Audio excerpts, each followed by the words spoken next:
welcome back. Tonight, we're descending slowly into the fog-shrouded streets of Silent Hill, where the boundary between reality and nightmare dissolves like morning mist over Toluca Lake.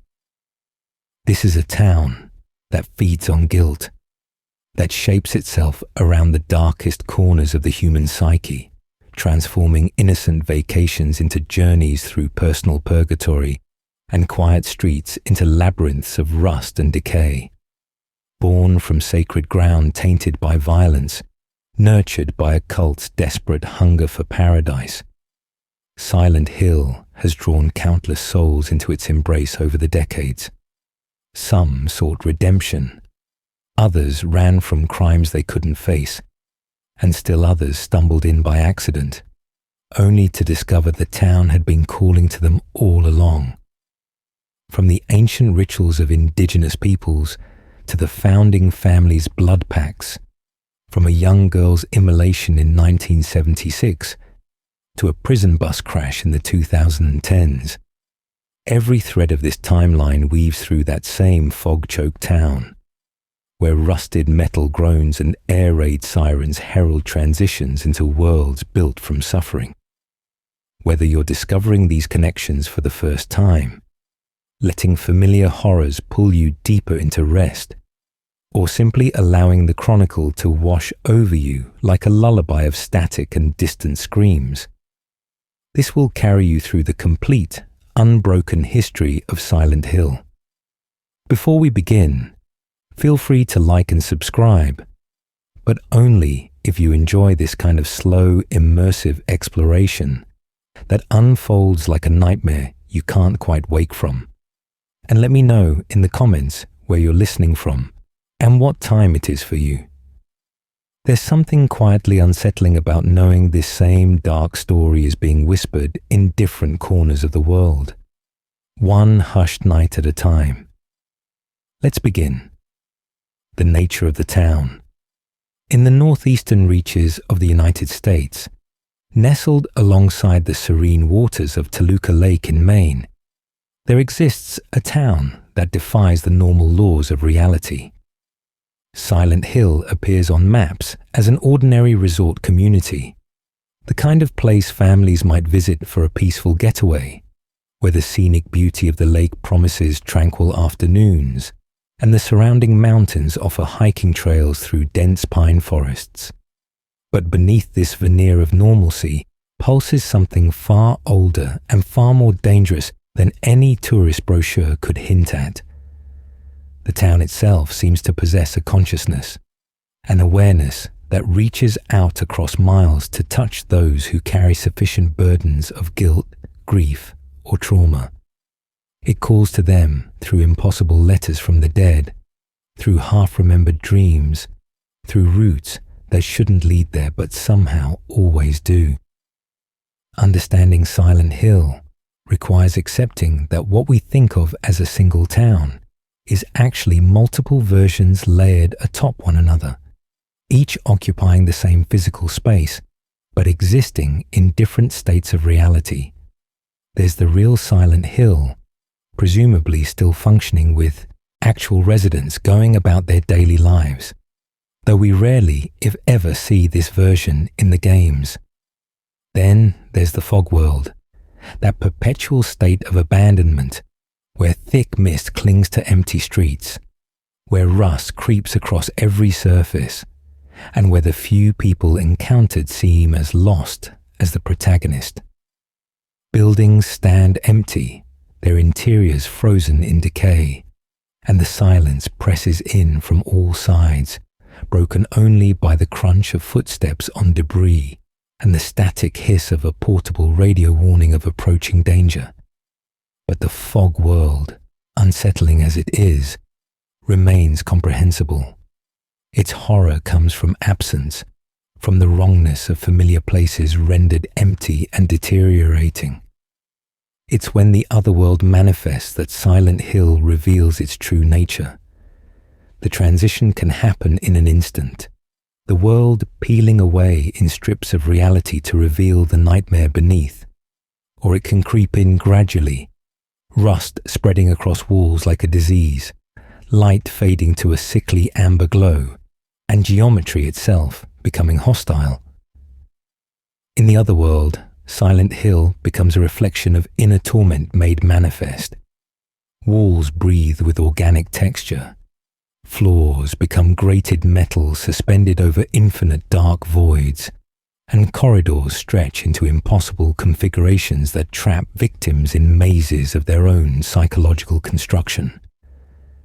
The monsters that stalk these spaces aren't random aberrations, but carefully crafted symbols of specific fears, guilts, and repressed desires.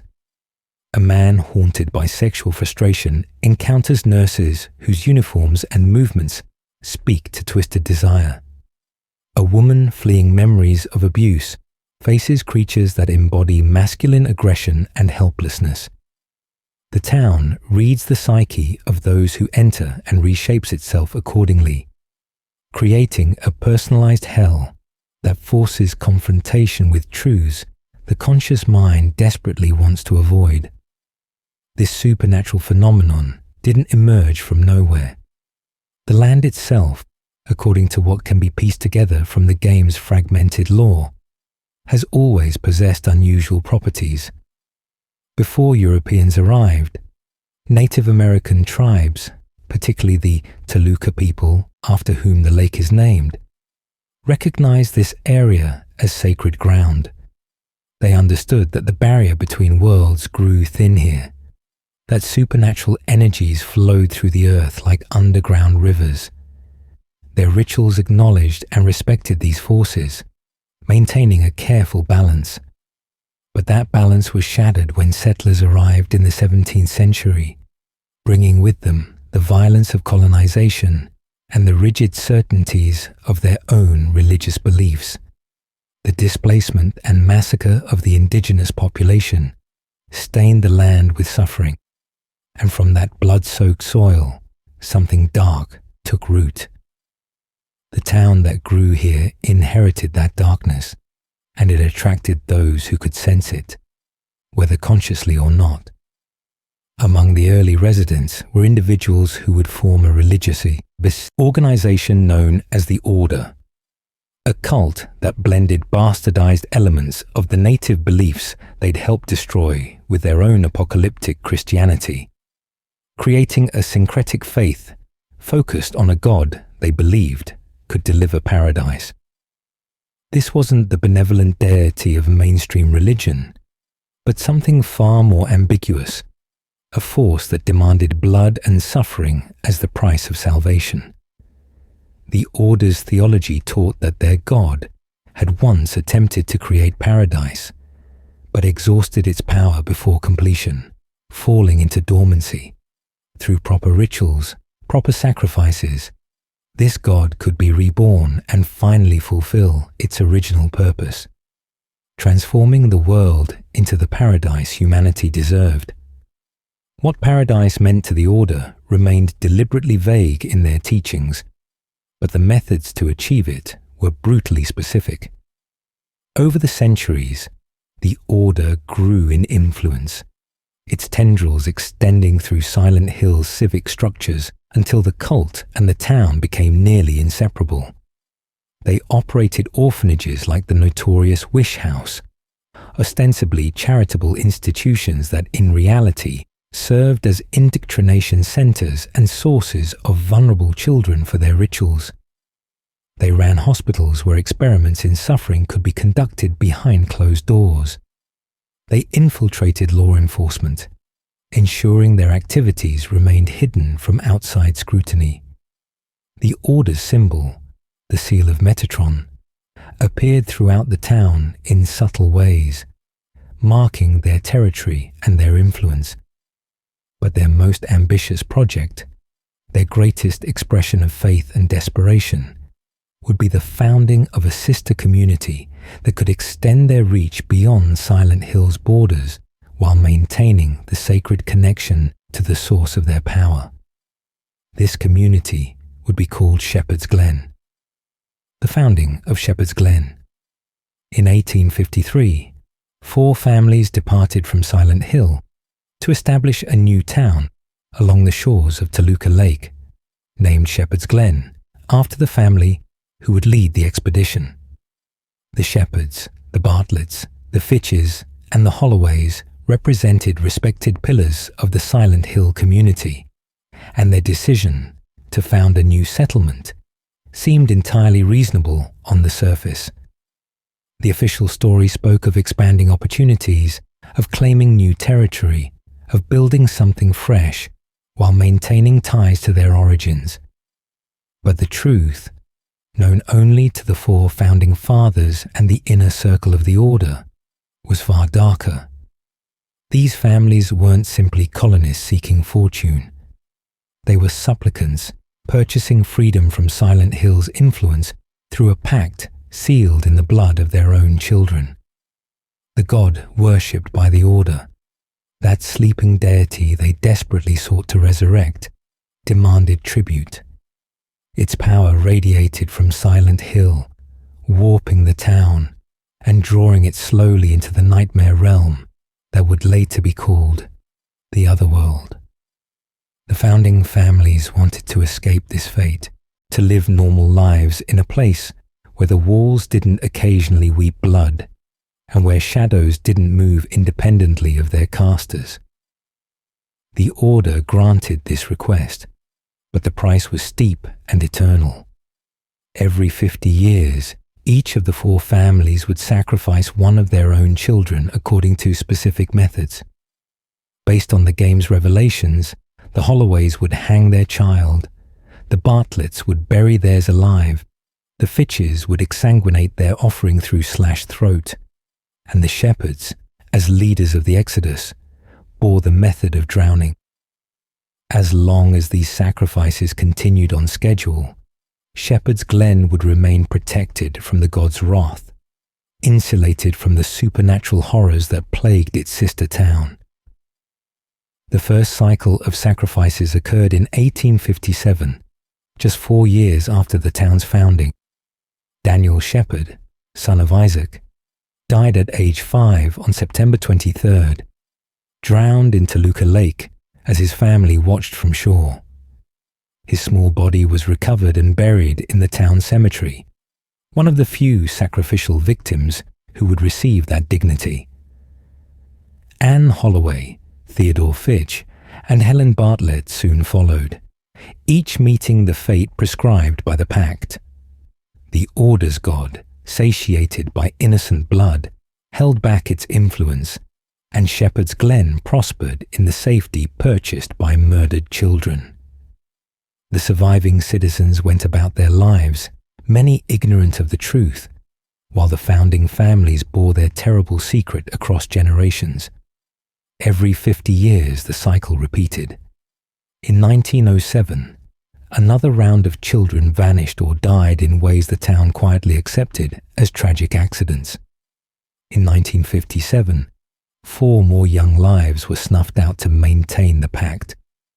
The founding families, bound to this covenant by their ancestors' choices, had no option to refuse.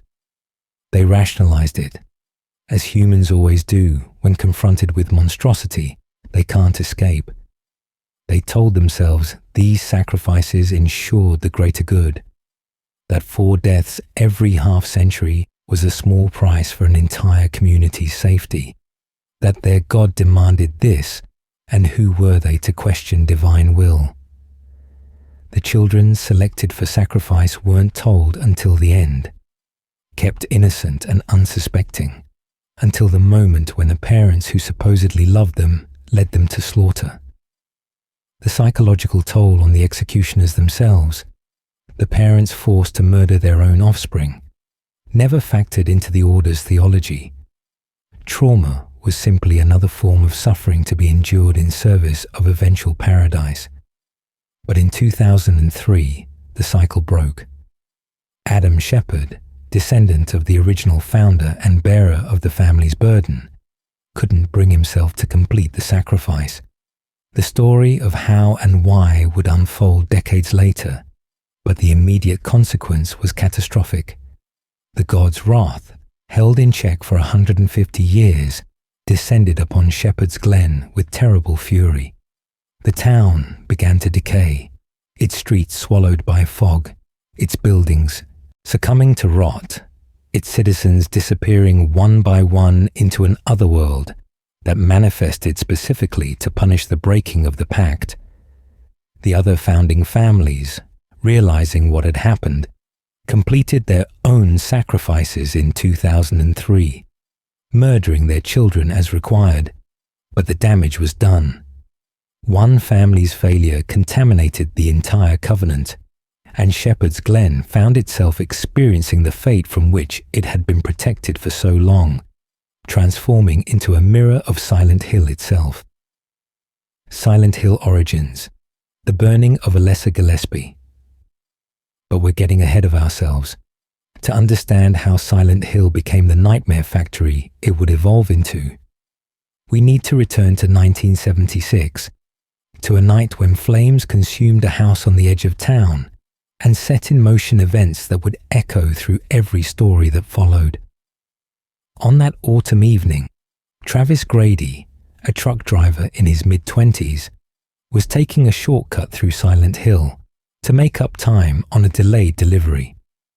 Travis had his own demons, memories of a traumatic childhood that included his mother Helen's attempt to murder him after claiming the people in mirrors told her to kill her devil child.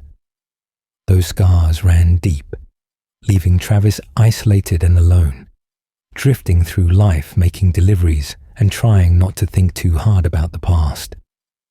As Travis navigated the fog-shrouded roads approaching Silent Hill, a cloaked figure darted in front of his truck, forcing him to slam the brakes. He jumped out, searching for whoever had nearly been hit, but found no one. Instead, following the path through the fog, he discovered a house engulfed in flames. The Gillespie residence blazed against the night sky, and through a window, Travis could see movement inside. Without hesitation, he charged into the burning building, fighting through smoke and flame until he found her. A young girl, badly burned, lying unconscious amid the inferno. This was Alessa Gillespie, 7 years old, and she was dying. Travis pulled Alessa from the flames and collapsed in the front yard, where he passed out from smoke inhalation. When he woke, he was lying on a bench in Silent Hill proper, confused about how he'd gotten there. His truck was gone, the burned girl was gone, and the town around him felt wrong in ways he couldn't quite articulate. The fog pressed in thicker than natural, and when he found his way to Alchemilla Hospital to inquire about the girl he'd saved, the place seemed abandoned despite signs of recent activity. This was Travis's first taste of the fog world, though he didn't have language for what he was experiencing. What Travis didn't know, what he couldn't have known, was that he'd stumbled into the culmination of years of planning by Dahlia Gillespie, Alessa's mother and a high priestess within the order. Dahlia had recognized early on that her daughter possessed extraordinary psychic abilities, powers that manifested in subtle ways throughout Alessa's childhood. The other children at Midwich Elementary School sensed something different about her and responded with cruelty, scrawling "drop dead" and "go home" on her desk, bullying her relentlessly. Alessa's only friend within the order was a girl named Claudia Wolfe, and together they dreamed of a paradise where they could escape the pain of their daily lives. Alessa shared visions with Claudia of a world cleansed by fire, where everyone smiled and laughed, where happiness reigned eternal. But Dahlia saw something else in her daughter's powers, the perfect vessel for birthing the god the order worshipped. On that night in 1976, Dahlia performed the ritual that would impregnate Alessa with the essence of the god, attempting to use her daughter's psychic abilities to carry the deity to full gestation and rebirth. But something went catastrophically wrong.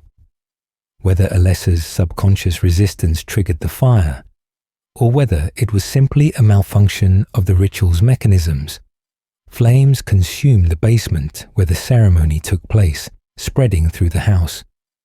Alessa suffered burns over most of her body, injuries so severe that she should have died within hours. Instead, her psychic abilities kept her alive, locked in a state between life and death, unable to perish, but also unable to heal. And in that moment of agony, as fire consumed her flesh and the god's presence invaded her being, Alessa did something remarkable and terrible. She split her soul in two. Half of Alessa's essence remained in her burned body, trapped in suffering. The other half manifested as a newborn infant, pure and untainted, appearing on the road outside Silent Hill, where a passing couple, Harry Mason and his wife, discovered her and took her in. They named this baby Cheryl. Based on the game's narrative, the soul split appears to have served two purposes from Alessa's perspective. It prevented the god from being born, as the vessel was now incomplete, and it created a potential escape, a way to eventually reunite the halves and achieve death, thus ensuring the god could never use her body. But Dahlia, undeterred by the apparent failure of the ritual, saw opportunity in the situation. She ordered Dr. Michael Kaufman, director of Al Camilla Hospital and a secret partner in the Order's drug trafficking operations, to hide Alessa in a sealed room in the hospital's basement. To the public, Alessa was declared dead in the fire, her funeral held, her name added to the Order's roster of martyrs. In reality, she remained alive, kept in constant agony by Dahlia's magic and sustained by hallucinogenic drugs administered by nurse Lisa Garland. This is where Travis's journey through Silent Hill truly began. As he explored the abandoned hospital, searching for answers about the burned girl, he began to experience transitions into the other world, those moments when the fog would lift and reveal beneath it a reality constructed from rusted metal, blood-stained walls, and twisted geometry that defied physics. The Fakishur, otherworld Travis encountered wasn't entirely his own. It was primarily a manifestation of Alessa's suffering, her pain reshaping reality around the hospital where her body lay hidden. The monsters he fought, the puzzles he solved, all of it reflected aspects of Alessa's trauma. The abuse she'd suffered at her mother's hands, the bullying at school, the burning that never stopped burning in her mind. Throughout his ordeal, Travis collected pieces of an artifact called the Floros, a mystical object shaped like a pyramid that the Order traditionally used to contain spiritual energy. Alessa's spirit, the conscious part of her still capable of action, guided Travis through the nightmare, using him as an agent to gather the components needed for her plan. When Travis finally assembled the complete Floros, Alessa used its power to amplify her own abilities, taking temporary control of Silent Hill's reality. The town transformed fully into the other world, rust and decay spreading across every surface as Alessa's agony became the dominant force shaping the environment. In this state, she could complete what the fire had begun, using Travis to access the location where her body lay hidden and finalize the soul split that would protect her from her mother's designs. The climax came at the Riverside Motel, in a sequence of events that blurred dream and reality. Travis confronted manifestations of his own trauma alongside Alessa's, battling monsters that represented both their fears. In the end, in what appears to be a kind of shared psychic space, Travis helped Alessa complete the separation of her soul. The baby Cheryl, already 7 years old and living happily with the Masons far from Silent Hill, represented the escaped half. The burned, suffering half remained trapped in the hospital basement, but the connection between them was severed enough to prevent the god's birth for now. In the canonical good ending of Origins, Travis wakes on the outskirts of Silent Hill. Back in the real world, he finds his truck waiting for him, though he has no memory of how it got there. In his rearview mirror, he catches a glimpse of Alessa holding the baby Cheryl, a vision of the two halves of one soul. She smiles at him, a moment of peace after so much pain, and then vanishes. Travis drives away, resetting his speedometer to 0, symbolizing a fresh start after confronting his own demons. A radio transmission plays in the background. Harry Mason and his wife discussing the baby girl they've found on the roadside, deciding to keep her and name her Cheryl. In another transmission, barely audible, Dahlia Gillespie and Michael Kaufman discuss casting a spell to resume the ritual when the time is right. The nightmare wasn't over. It was only beginning. The 7 years of agony.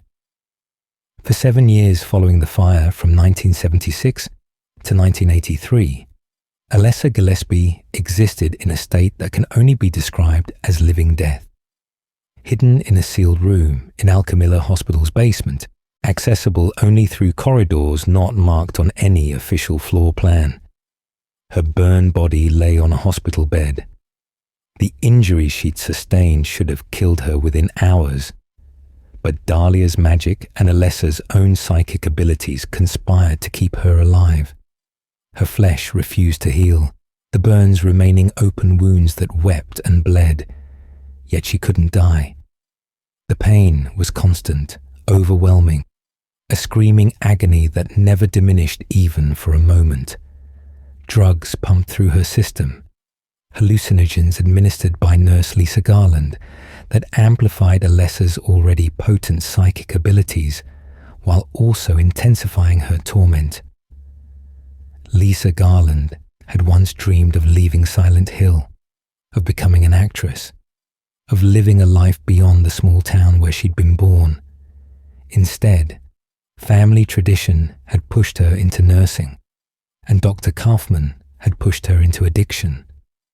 PTV, a synthetic hallucinogen the Order manufactured and Kaufman distributed through his underground network, became Lisa's crutch and her shackle. Kaufman used her dependency to ensure her silence and compliance, assigning her the impossible task of keeping Alessa alive while telling no one what was really happening in that sealed basement room. Lisa entered that room day after day, year after year, tending to a child who couldn't die, who existed in perpetual suffering, whose eyes carried an awareness far beyond her chronological age. The experience shattered Lisa's mind gradually, disconnecting her from reality until she herself became more ghost than woman, existing in a liminal state between the living and whatever Silent Hill created from its victims. Throughout these 7 years, Alessa's consciousness, trapped in her broken body, reached out into Silent Hill itself. Her pain infected the town like a disease spreading through its streets and buildings. The fog that had always been present in the area, due to its proximity to Toluca Lake, grew thicker, more persistent, taking on an almost sentient quality. The other world, which had been a potential state that Silent Hill could slip into under the right circumstances, became increasingly solid, increasingly real, as Alessa's suffering gave it shape and substance. Her psychic abilities, meant to carry the god within her, instead turned the town into a reflection of her trauma. Everything she'd experienced, every fear and pain and moment of abuse, began to manifest as the building blocks of a nightmare realm. Dahlia, far from being discouraged by what appeared to be a failed ritual, saw the situation as an extended gestation period. She recognized that Alessa's powers were reshaping Silent Hill into something that could support the god's birth when the time came. The otherworld Alessa was creating would serve as a kind of spiritual incubator, a realm where normal physical laws didn't fully apply, and where something as conceptual as a god could take on material form. All Dahlia needed was to reunite the two halves of Alessa's soul. The god couldn't be born from half a vessel, but if Cheryl could be lured back to Silent Hill, if the soul split could be reversed, then the 7 years of suffering would culminate in the paradise the Order had sought for generations. To increase Alessa's agony and thus amplify her power, Dahlia intentionally kept her daughter in a state of torment, using magic to ensure the pain never diminished, that the wounds never healed, that consciousness never slipped into the mercy of unconsciousness. The hospital room became a kind of altar where Alessa's suffering served as an ongoing sacrifice to the god growing within her. Dr. Kaufman, ever the pragmatist, saw the arrangement as mutually beneficial. The Order paid him handsomely for his discretion and his facility, money that funded his drug operations and bought his loyalty. He ordered the hospital staff to avoid the basement entirely, threatening termination for anyone who disobeyed. Only Lisa had clearance to enter, and Elisa was too compromised by addiction and the horror to speak of what she witnessed. As the years passed, the barrier between the real Silent Hill and the otherworld Alessa was creating grew thinner.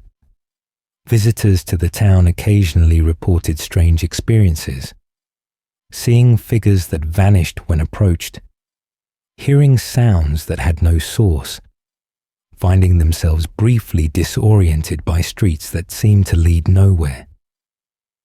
Long-time residents dismissed these reports as effects of the fog or the imagination of tourists unfamiliar with small-town quiet. But those sensitive to the supernatural, those with guilt heavy enough to weigh on their souls, sometimes caught glimpses of what was really happening.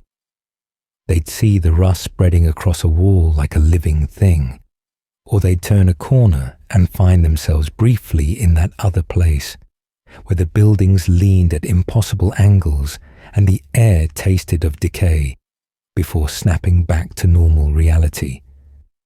Alessa's consciousness, trapped and suffering, began to devise a plan. She couldn't escape on her own. Her body was too damaged, her situation too carefully controlled by Dahlia. But if she could call Cheryl back to Silent Hill, if she could arrange a reunion between the two halves of her soul, then perhaps she could find release. Not rebirth into the god the Order wanted, but true death, an end to the agony. Using what remained of her psychic abilities, Alessa reached out across the miles to where Cheryl lived with Harry Mason and his wife, attempting to make contact. She couldn't communicate directly. The distance and the soul split made that impossible. But she could send impressions, feelings, vague hungers to return to a place Cheryl had never consciously been. Meanwhile, the Order reorganized around Dahlia's leadership and the promise that their god would soon be born. Members who had grown skeptical after the apparent failure of the 1976 ritual found their faith renewed by the increasingly obvious supernatural changes in Silent Hill. The town was becoming what they'd always believed it would, a gateway between worlds, a place where the divine could manifest.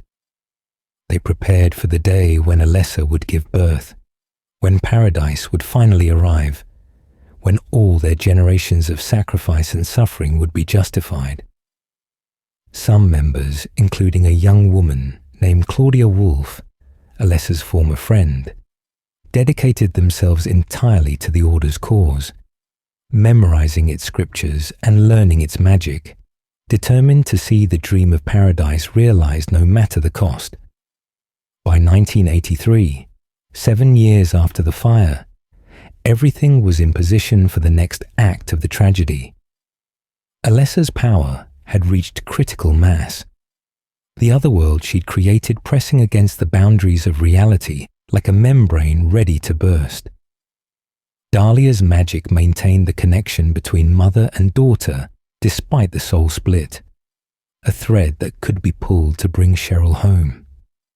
Harry Mason, now a widower after his wife's death 4 years prior, was raising 7-year-old Cheryl, who had grown into what appeared to be a normal, happy child, with no memory of Silent Hill or her true nature.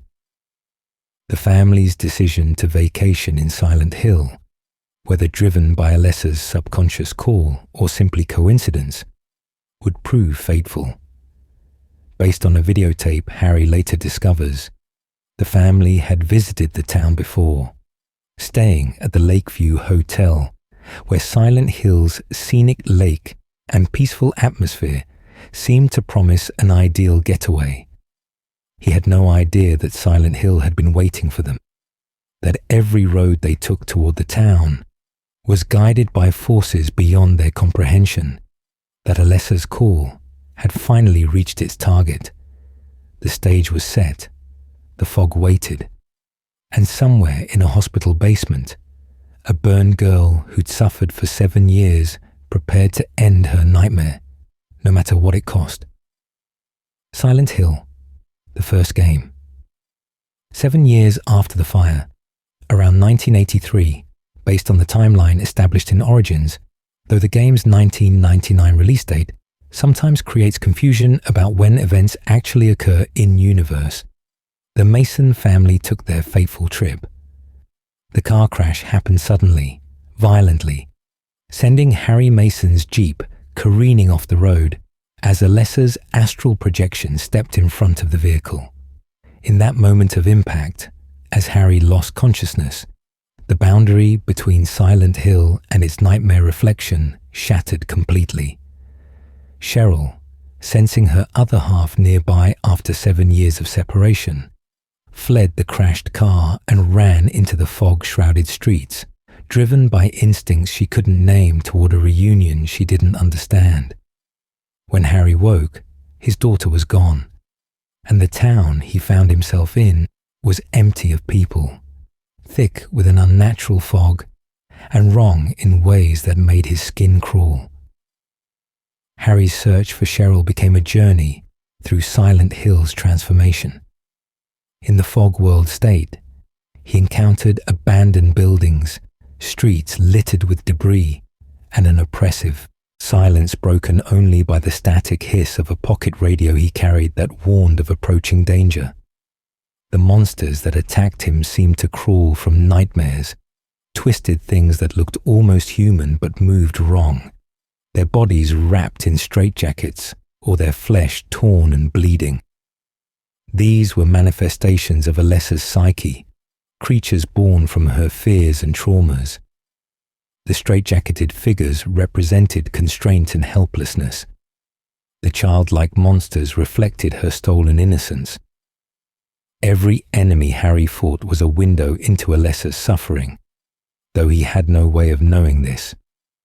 His first human contact came with Sybil Bennett, a police officer from the neighboring town of Brahms, who'd come to Silent Hill investigating reports of strange occurrences. Sybil was practical, grounded, trying to make sense of the fog and the emptiness through rational explanations, even as evidence of something supernatural mounted. She provided Harry with a gun, advice, and most importantly, validation that he wasn't losing his mind. The town really was abnormal. The fog really was impossible. Something really was wrong.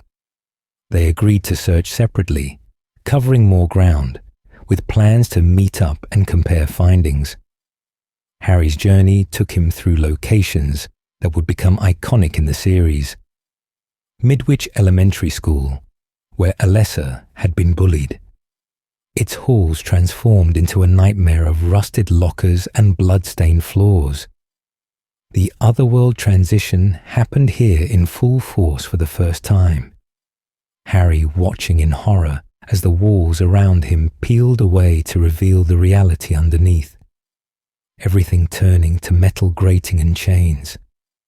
Alchemilla Hospital became a place of medical horror, where Harry encountered Lisa Garland, who seemed confused about whether she was dead or alive, who spoke of caring for a burned girl but couldn't quite remember the details, who was slowly realizing she was trapped in Silent Hill like all the other ghosts.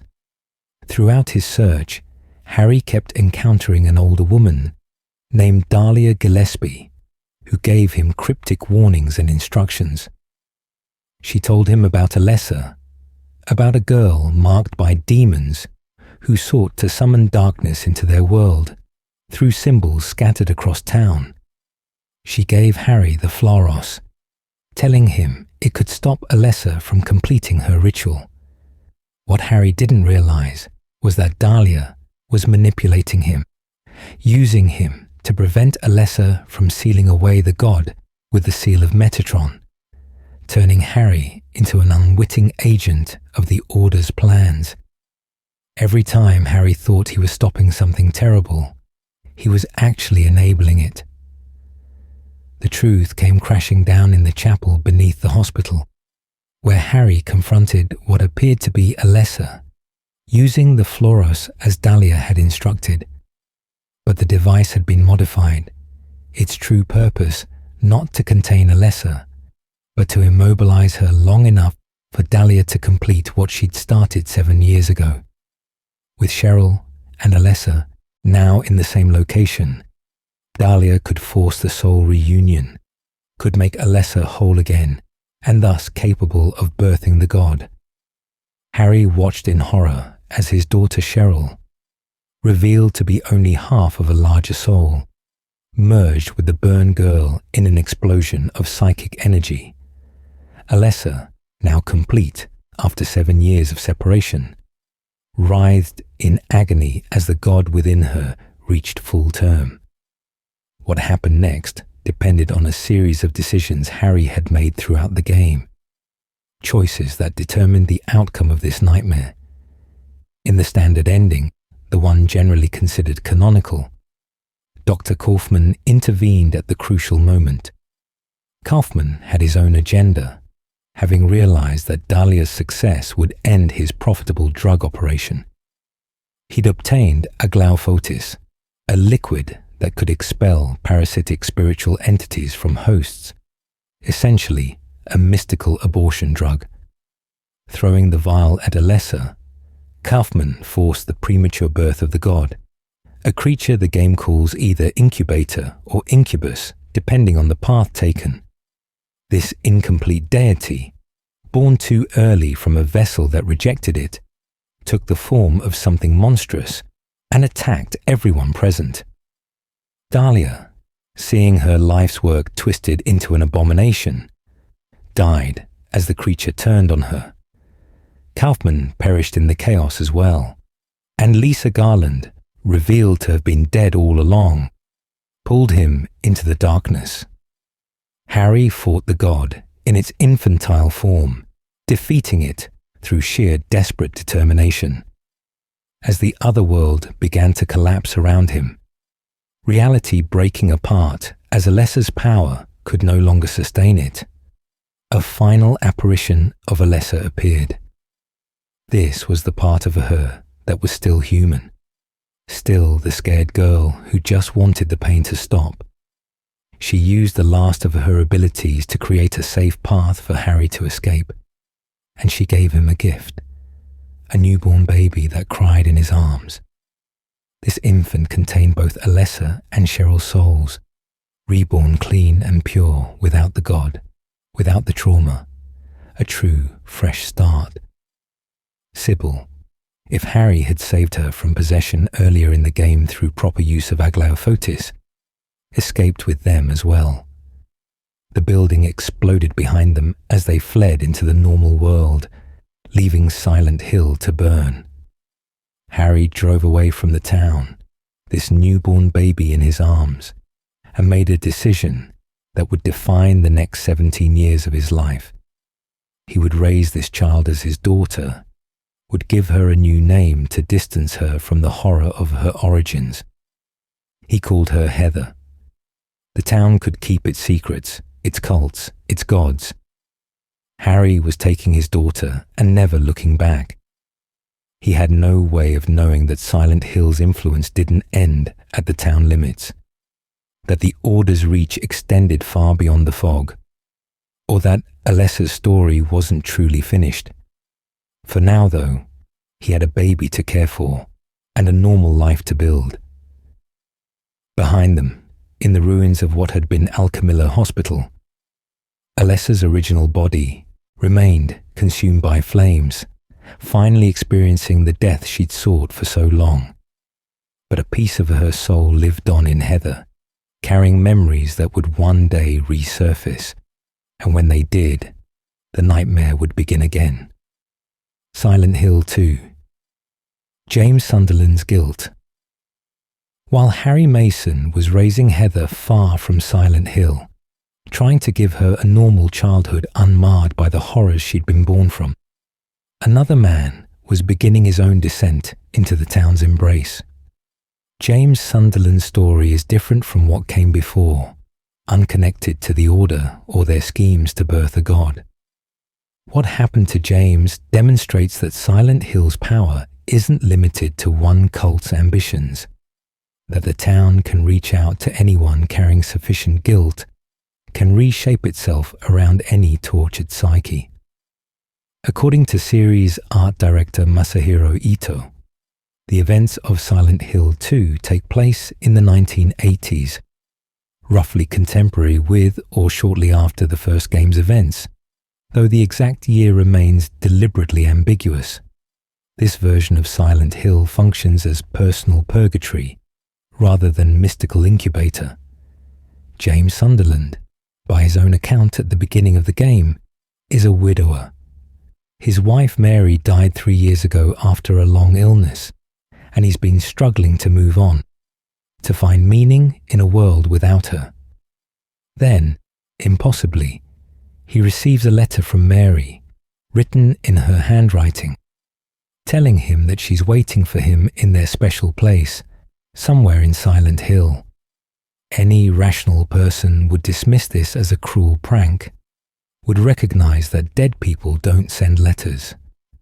But James isn't in his right mind, hasn't been for a while, and the letter represents hope he desperately needs.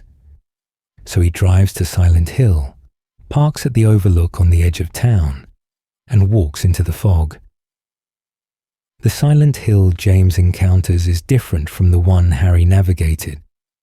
There are fewer explicit supernatural elements at first, more emphasis on decay and abandonment, buildings that seem to have been empty for decades. The fog is thicker, more isolating, and the few other people James meets are clearly as lost as he is. He encounters Angela Orozco, a 19-year-old runaway whose trembling fear and cryptic statements hint at terrible abuse. He meets Eddie Dombrowski, an overweight young man with a hair-trigger temper who's clearly running from something. And he finds Laura, an 8-year-old orphan who knew Mary from the hospital where Mary spent her final months, who accuses James of not truly loving his wife. The key to understanding Silent Hill 2 is recognizing that almost everything James experiences is a manifestation of his own guilt and psychological turmoil. The otherworld transitions happen more organically here, the rust and decay creeping in gradually rather than appearing in sudden shifts.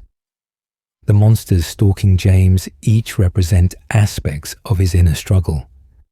The most famous of these is Pyramid Head, that hulking executioner, figure with a massive triangular helm and an even more massive blade, who appears throughout James's journey as both threat and something stranger. According to various developer interviews and analyses, Pyramid Head isn't random. He appears to represent James's need for punishment, the physical embodiment of the guilt and self-loathing James can't consciously face. Because here's the terrible truth that slowly emerges as James descends deeper into Silent Hill. Mary didn't die 3 years ago. Based on the videotape revelation and various clues throughout the game, she died recently, perhaps just days or weeks before James received the impossible letter, though the game deliberately keeps the exact time frame vague. And she didn't die from her illness, though that illness had been real and devastating, a terminal condition that confined her to bed, that transformed a vibrant woman into someone increasingly bitter and resentful. Mary died because James killed her, smothering her with a pillow in her hospital bed, ending her suffering, but also ending his own burden of caring for someone who'd become a stranger, someone who verbally abused him, even as her body wasted away. The letter from Mary that drew James to Silent Hill is a manifestation, something his mind created to give himself permission to return to a place where they'd once been happy, to search for redemption or absolution, or simply understanding of what he'd done. James's traumatized psyche can't accept the reality of murdering his wife, so it's constructed a delusion where she died 3 years ago of natural causes, where he's grieved properly, where he's innocent. Silent Hill, responding to the depth of his denial and guilt, shapes itself into a place where that delusion can be tested, broken down, and ultimately confronted. The most crucial character in this process is Maria, a woman James meets in the town who looks exactly like Mary, but dresses provocatively, acts flirtatiously, and embodies everything Mary wasn't in her final years.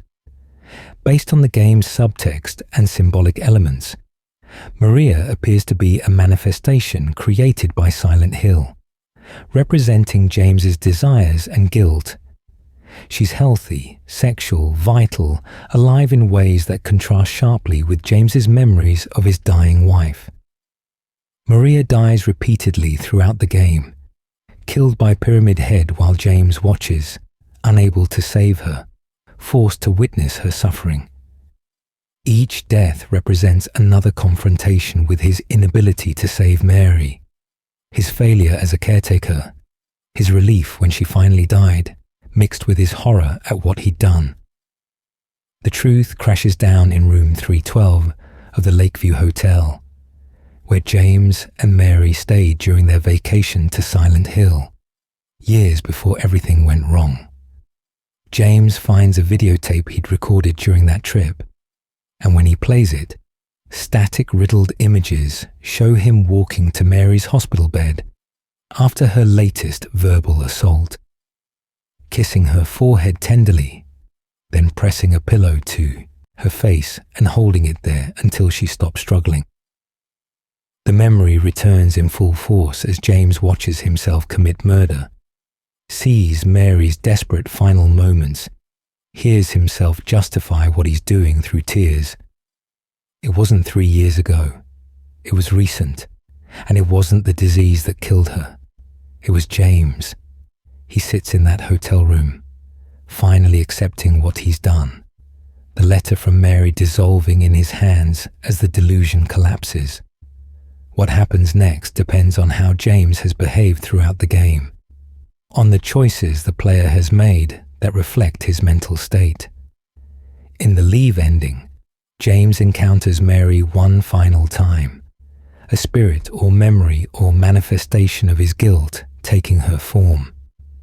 She forgives him, understanding that what he did came from a place of desperate mercy, even if it was also selfishness, telling him to live on, to not let her death destroy him completely.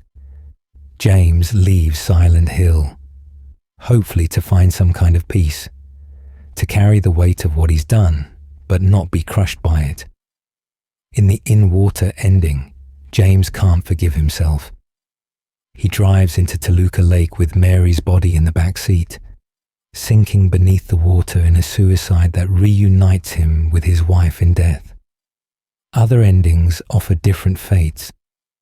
Maria replacing Mary in the cycle of love and resentment, or James attempting to resurrect Mary through occult rituals, perpetuating the delusion.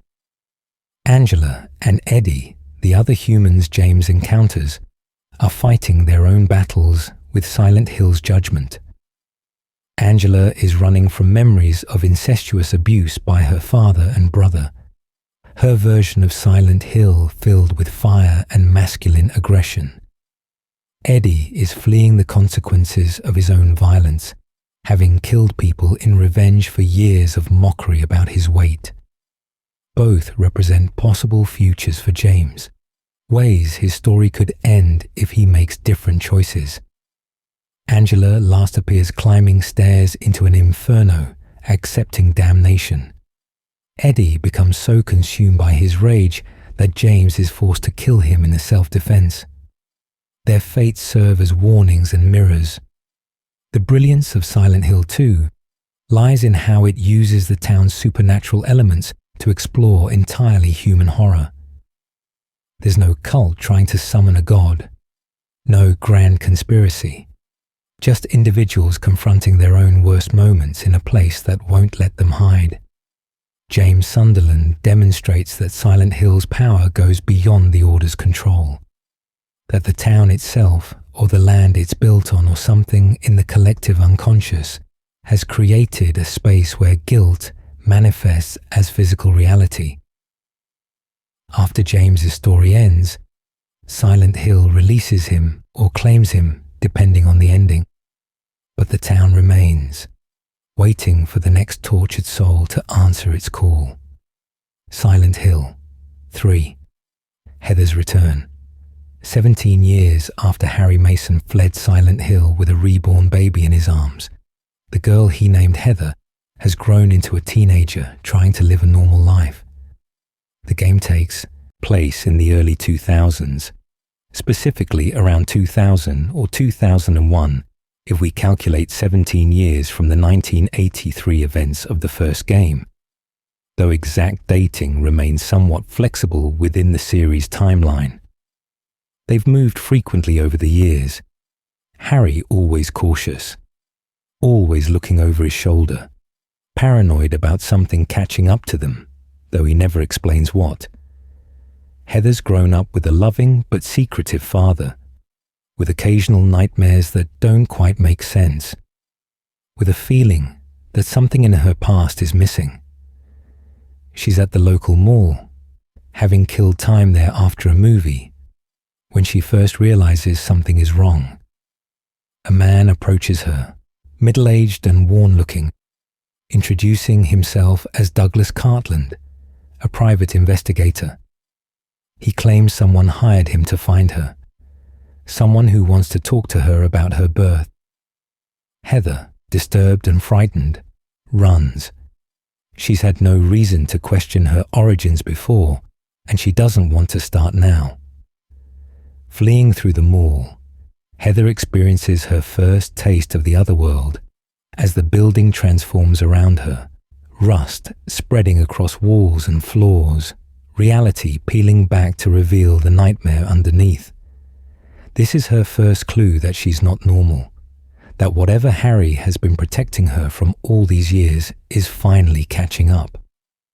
The truth, as Heather will eventually discover, is that she is Alessa Gillespie and Cheryl Mason, two halves of one soul that were reborn as a single person when Harry fled Silent Hill 17 years ago. The memories of Alessa's suffering, of her time burning in the hospital, of her mother's betrayal and the Order's rituals, all of that exists somewhere in Heather's subconscious, locked away behind barriers Harry prayed would never break. But the Order, patient and persistent, has been searching for her. Under new leadership, they've rebuilt from the chaos of that night 17 years ago, and they're ready to complete what Dahlia started. The woman leading this resurgence is Claudia Wolf, now a high priestess of the Order, Alessa's former childhood friend, who spent the intervening years becoming a true believer. Based on her dialogue and actions in the game, Claudia appears to remember the Alessa who dreamed of paradise, who shared visions of a world cleansed by fire, and she's convinced herself that bringing the god to birth will honor her friend's memory and fulfill her wishes. The game suggests she either doesn't see or doesn't care about the suffering that Alessa actually experienced, choosing instead to remember only the idealized paradise they imagined as children. To Claudia, Heather is the key to making those dreams real, and she'll do whatever is necessary to make Heather remember who she really is. That process begins with violence. Claudia and her followers track Harry to his apartment, and while Heather is out dealing with Douglas and experiencing her first encounters with the other world, they murder Harry Mason. Heather returns home to find her father dead, killed as bait to lure her to Silent Hill, to make her angry and afraid enough that the memories locked in her subconscious will start to surface. The trauma of losing Harry, the only family she's ever known, cracks open the barriers in Heather's mind. Alessa's memories begin flooding back. The burning, the hospital, the 7 years of agony, Dahlia's cruelty, and most importantly, the god that still exists within her, dormant but not dead. Because here's the horrifying truth Heather and Harry never realized. When Alessa created the baby at the end of the first game, when she fused Cheryl and herself into a newborn, the god went with them. Incubated, but not birthed, expelled from Alessa's body in the chaos but not destroyed, it remained attached to the soul that had been its intended vessel. For 17 years, Heather has carried the god's essence within her, dormant, waiting for the right conditions to complete its gestation. Claudia knows this, the Order knows this, and now Heather's trauma and emerging memories are providing exactly the emotional fuel the god needs to grow.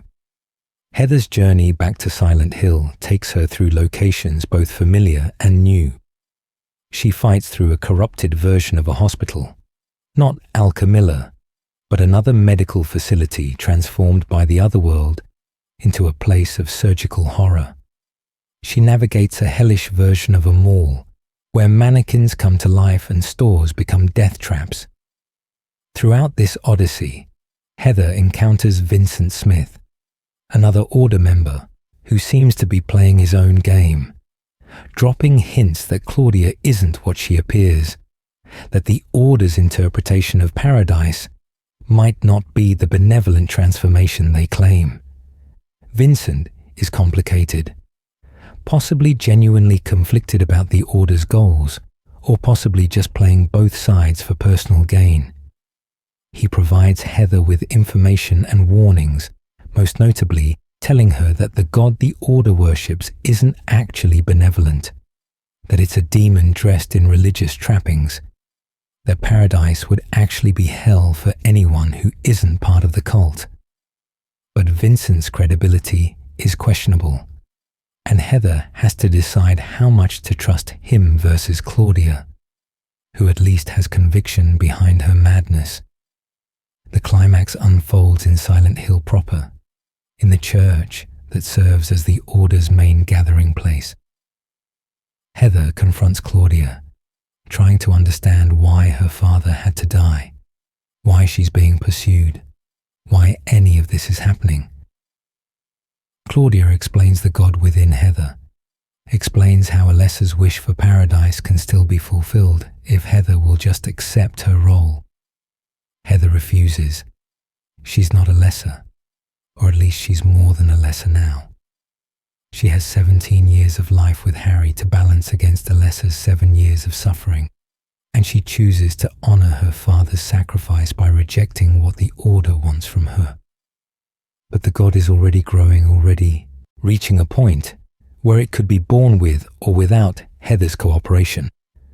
Her rage at Harry's murder her fear during the journey, her grief and confusion. All of that emotional energy has fed the god, brought it close to completion. Heather remembers something from the scattered memories now flooding her mind. Aglaophotis, the substance Dr. Kaufman used 17 years ago to expel the god from Alessa. Before coming to Silent Hill, in a moment of clarity, she swallowed a capsule of Aglaophotis that Harry had kept all these years, a final protection against the possibility of the god returning. Now, in the church before Claudia, Heather vomits the god out of her body, expelling it in its fetal form before it can fully mature. Claudia, watching her life's work and her devotion to her friend's memory, literally vomited onto the floor, makes a decision born of desperate faith. She consumes the god's remains, swallowing them down, making herself the vessel. The god, already so close to completion, accepts this new host and rapidly gestates to full term. Claudia gives birth right there in the church, her body twisting and breaking as the god forces its way into the world. The creature that emerges is immense, a fusion of religious iconography and organic horror that vaguely resembles Alessa in form, a twisted reflection of Claudia's vision of what the god should be. Heather fights this god in a final boss battle that represents not just physical survival, but ideological rejection of everything the Order stands for. She defeats it through sheer will, through refusing to accept the paradise it promises, through understanding that her father's love and her own choices matter more than some cult's interpretation of divine destiny. The god dies, truly dies this time, destroyed beyond any possibility of resurrection. Claudia perishes with it, her faith unshaken even as everything she believed in collapses around her. The Order, having lost its god and its high priestess, fractures and scatters, its power broken. Heather leaves Silent Hill for the second time in her life, though she only remembers the first departure through Alessa's inherited memories. She's free now, free of the god, free of the Order's pursuit, free to finally live as herself, rather than as a vessel for others' ambitions. The trauma of losing Harry will always be with her, but she can honor his memory by living the life he wanted for her, a normal life far from cults and nightmares. As she walks away from the town, she's closing a chapter that began before she was born, ending a cycle of suffering that started with a little girl being burned in a ritual.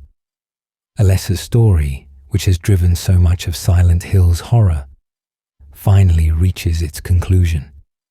The Order's power is broken, their god is dead, and the girl who was never meant to be free walks away into a future of her own choosing.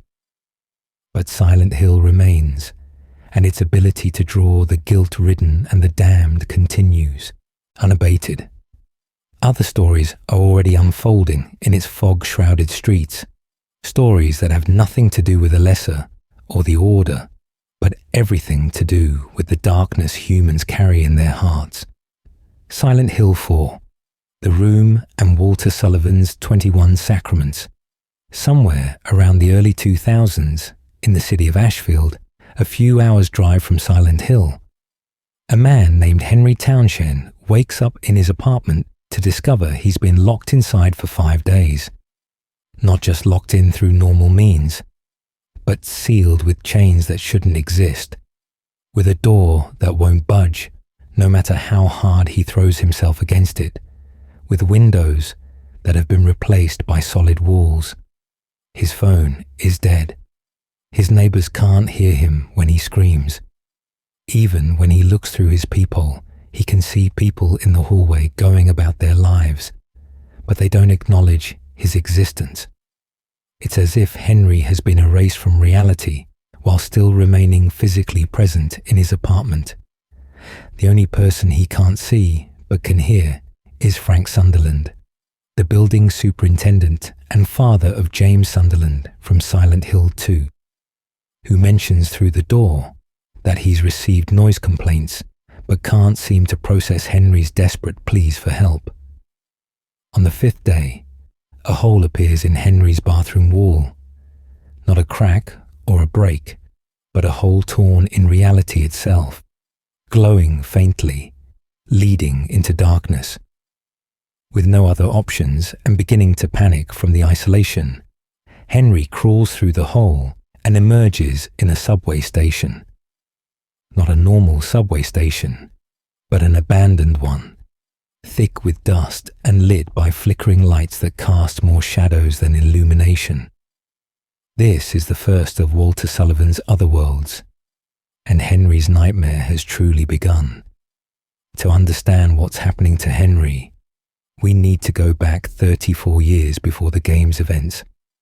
According to the official Silent Hill 4 strategy guide timeline, Walter Sullivan was born in 1967 in room 302 of South Ashfield Heights, the very apartment Henry now occupies. Walter's parents, for reasons the game suggests involved financial troubles or danger they were fleeing from, abandoned him immediately after birth, leaving the newborn in the apartment and disappearing forever. Frank Sunderland, then as now the building superintendent, discovered the crying infant and called emergency services. Walter became a ward of the state, eventually finding his way to the Wish House orphanage in the woods outside Silent Hill, run by the Order. The Order recognized something in young Walter, some potential for devotion, or perhaps just a vulnerability they could exploit. A woman named Dahlia Gillespie, during a visit to the orphanage when Walter was 6 years old, told him something that would define his entire existence. Room 302 was his mother, not the woman who gave birth to him and abandoned him, but the room itself, the physical space where he'd taken his first breaths. This wasn't metaphor to Walter. He believed it absolutely, internalized it with the desperate hunger of a child who needed a mother's love. The room became more than a location. It became the focus of his entire emotional world. As Walter grew older at Wish House, the Order indoctrinated him into their beliefs, teaching him about rituals and sacrifices, about the 21 sacraments that could bring about the descent of their God, or in Walter's case, something else entirely. Walter wasn't interested in the Order's God. He wanted to purify his mother, to awaken room 302 into a state where it could love him back, where he could finally receive the maternal affection he'd been denied.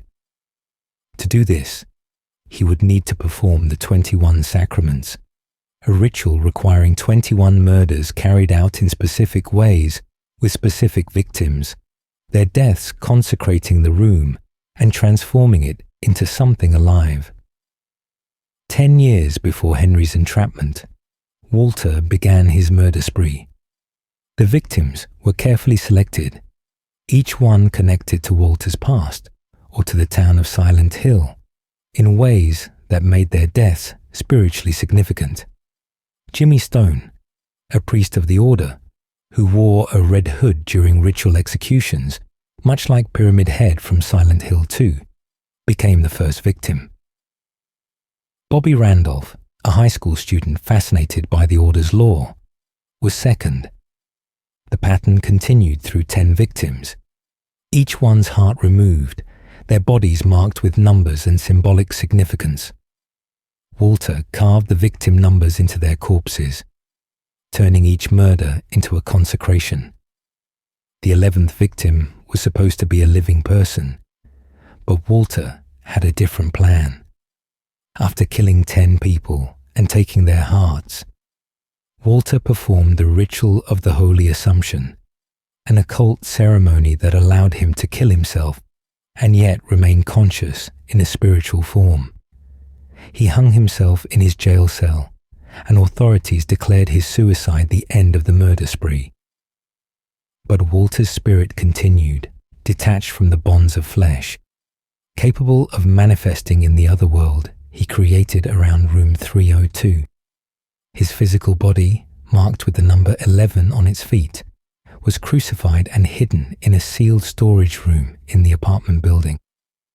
A corpse that shouldn't exist because it had already been buried.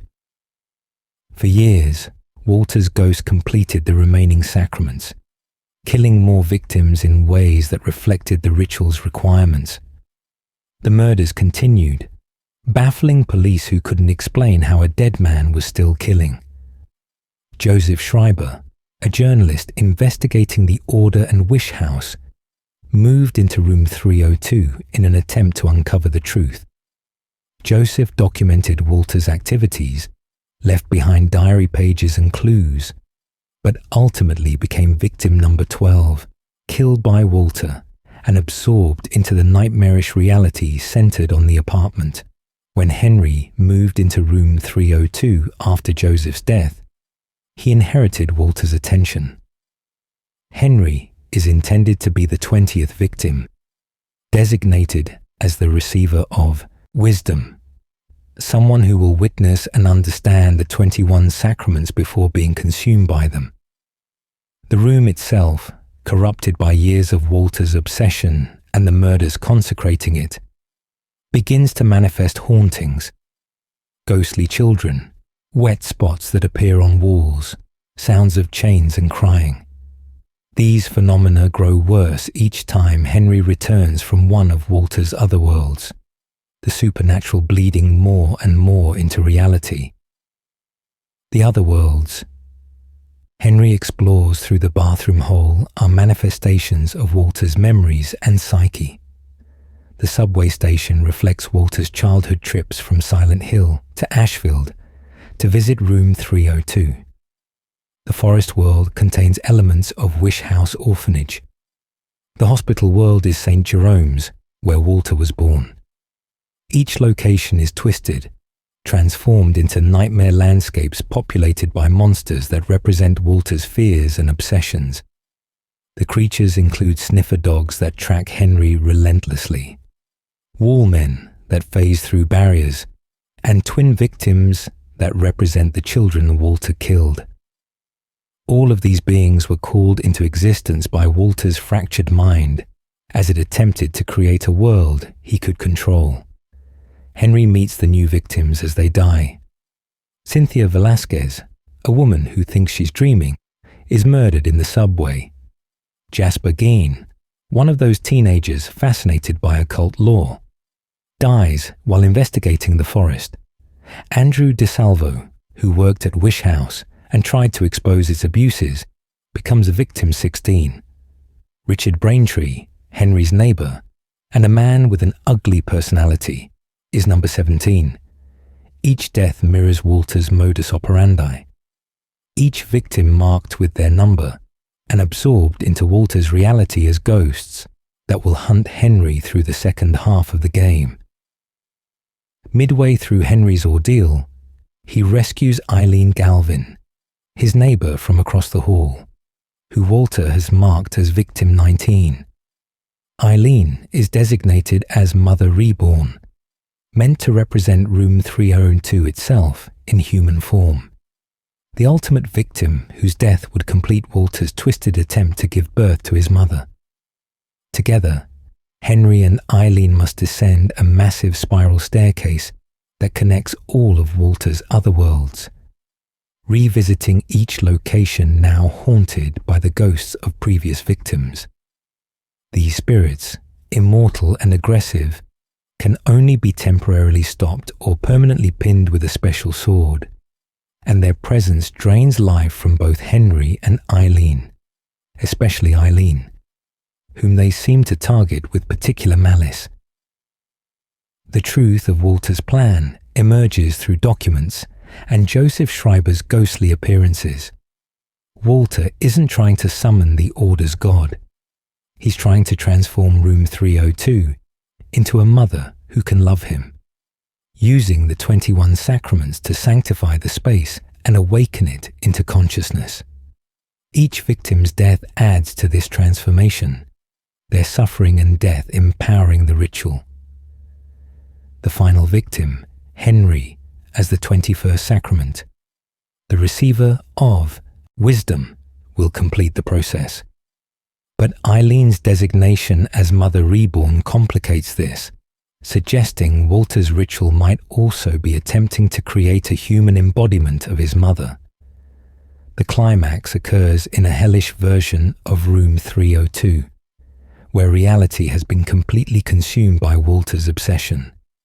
Henry confronts both Walter's ghost and a manifestation of child Walter, the innocent boy who wanted love warring with the murderer that boy became. The final battle is as much psychological as physical. Henry fighting to save Eileen and himself, while Walter attempts to complete the 21 sacraments. The ending depends on multiple factors: whether Henry defeats Walter quickly enough, whether Eileen survives, and what condition the apartment is in when they escape. In the escape ending, the best outcome, Henry defeats Walter before the ritual completes, saves Eileen, and escapes the nightmarish apartment.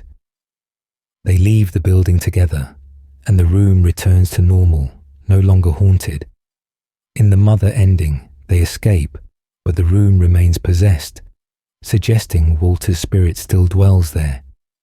In Eileen's death, she succumbs to her injuries, leaving Henry to mourn. And in the worst ending, 21 sacraments, the ritual succeeds. Henry and Eileen die, and Walter achieves his twisted goal of awakening his mother. The radio announces multiple deaths, and Walter's ghost finally rests in the apartment, having achieved what he wanted at terrible cost. Silent Hill 4 demonstrates that the town's influence extends beyond its borders, that people connected to Silent Hill, like Walter through Wish House, can carry its nightmarish power with them. Ashfield, a normal city hours away, becomes as much a hell as Silent Hill itself, when someone with sufficient trauma and connection to the Order brings that darkness with them. The game also explores themes of maternal abandonment and the desperate human need for love, showing how that need can twist into something monstrous when denied and channeled through occult rituals.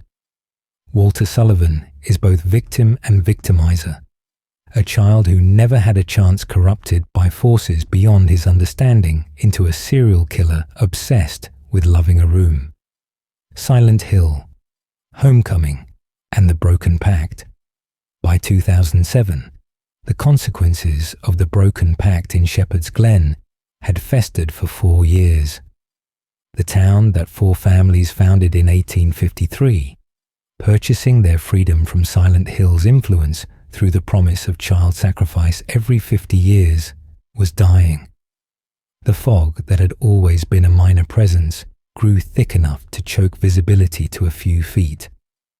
Buildings decayed as if decades had passed in mere years. Streets cracked and buckled, creating impossible geography, and people disappeared, snatched away by something that dragged them screaming into an otherworld that increasingly overlapped with reality. The founding families, bound by centuries of terrible tradition, watched helplessly as their town paid the price for one family's failure to honor the covenant. Alex Shepherd, a young man in his 20s, returns to Shepherd's Glen believing he's a soldier coming home from deployment. He wears military fatigues, carries himself with combat training, and speaks the language of someone who's seen war. But this is a delusion, a false identity constructed to cope with trauma. The truth, which Alex's fractured mind can't yet accept, is that he's never been a soldier. He's been institutionalized in a psychiatric facility for years, sent away by parents who couldn't bear to look at him after what happened to his younger brother Joshua. When Alex arrives in town, given a ride by trucker Travis Grady, the protagonist of Silent Hill, Origins, he finds Shepherd's Glen transformed. His childhood home stands in decay, his mother Lillian in a catatonic state, murmuring about his father Adam leaving to find Joshua. The police station is barricaded, Deputy Wheeler the only officer maintaining any semblance of order. Elle Holloway, Alex's childhood friend and daughter of Judge Margaret Holloway, is posting missing person flyers on a board that's covered with them. So many faces of people who vanished that the board can barely hold more. Mayor Sam Bartlett and Dr. Martin Fitch, members of two of the founding families, are both clearly terrified, hiding in locations around town and refusing to explain what's happening. Alex's search for his brother and father takes him through the otherworld manifestations that have infected Shepherd's Glen. The transitions happen more violently here than in previous Silent Hill games. Reality peeling away suddenly to reveal rust and decay. Familiar buildings transforming into death traps of grinding machinery and hanging corpses. The monsters Alex encounters are specific to Shepherd's Glen's guild. Creatures born from the pact and his breaking. Siam, a horrific fusion of two people bound together by straps and tape, represents the binding nature of the covenant and the inability to escape fate. Feral children, malformed and aggressive, symbolize the sacrificed children's rage, and Pyramid Head makes an appearance, though his presence here is controversial among fans, suggesting either that the manifestation of guilt can take similar forms across different people, or that developers simply wanted to include the series' most iconic monster. The truth begins emerging when Alex witnesses the deaths of Mayor Bartlett and Dr. Fitch. Each is killed by a monster that represents how their children were sacrificed. Bartlett's son was buried alive, and a massive creature called Sepulchre, a living coffin, drags the mayor into the ground. Fitch's daughter died of exsanguination, blood drained from Slash's throat, and a thing called Scarlet, a blood-drenched mannequin on spider legs, pursues and kills the doctor. These aren't random monster attacks. They're executions. The god, or the town, or whatever force enforces the pact, claiming the parents who murdered their children but failed to prevent the covenant's breaking. Alex's journey leads him across Toluca Lake to Silent Hill proper, now a desolate ruin even in its fog world state, suggesting the Order's power has waned since Heather's defeat of their god years earlier. The prison, the church, the hospital, all the familiar locations from previous games appear in corrupted forms. Alex, Elle, and Deputy Wheeler attempt to rescue those who've been taken by the Order's remnants, followers of Judge Holloway, who've decided that returning to strict fundamentalist interpretations is the only way to appease the angry god.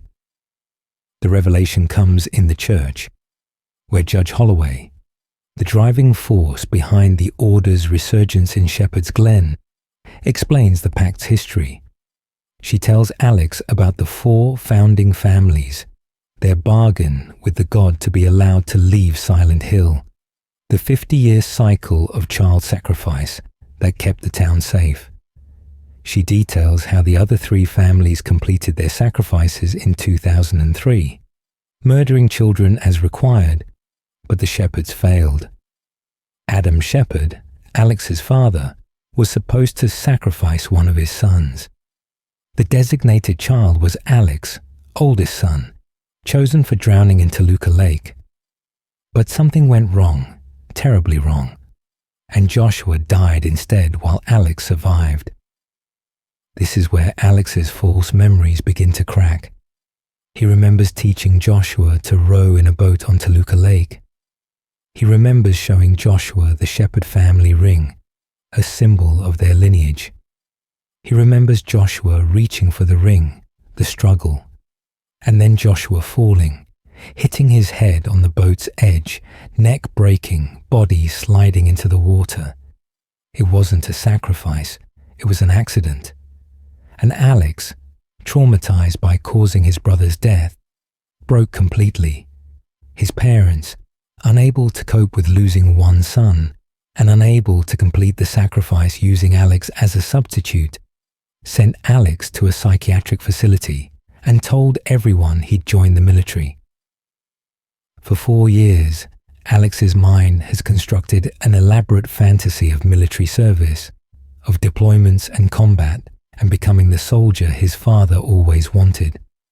The truth is, he's been institutionalized, treated for his psychotic break, and his return home is actually an escape from the facility, driven by growing awareness that something is wrong in Shepherd's Glen. The military training he demonstrates throughout the game, his combat proficiency, is actually taught by his father Adam during childhood, both of them unaware it was preparing Alex for the sacrifice Adam couldn't ultimately carry out. Adam appears in the final stages of Alex's journey, but he's not there to reconcile or explain. He's there to complete what should have been done 4 years ago. The game presents the player with choices, whether to forgive Adam or condemn him, whether to save others or let them die, whether to accept guilt or refuse it. Adam explains that Alex's survival ruined everything, that the pact required one child from each family, and by failing to die when designated, Alex broke the covenant and doomed the town. Adam's coldness stems from this, from knowing he was supposed to kill his son and choosing not to, and then living with the consequences.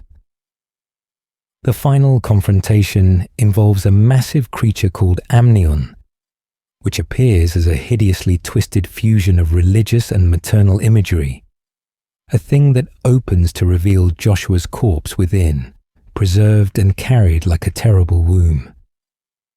Alex must defeat this monster, this manifestation of failed motherhood and broken families, while processing that his brother is truly dead and that he's responsible.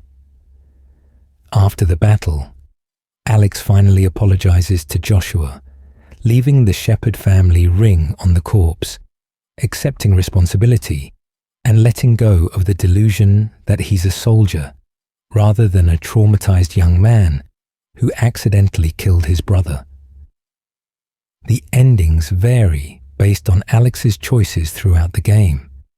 In the best ending, good, Alex saves Elle, forgives his father, and leaves Shepherd's Glen with Elle to start fresh, both of them survivors of their family's horrible legacies. In Drowning, Adam executes Alex the way he should have years ago, drowning him in the lake.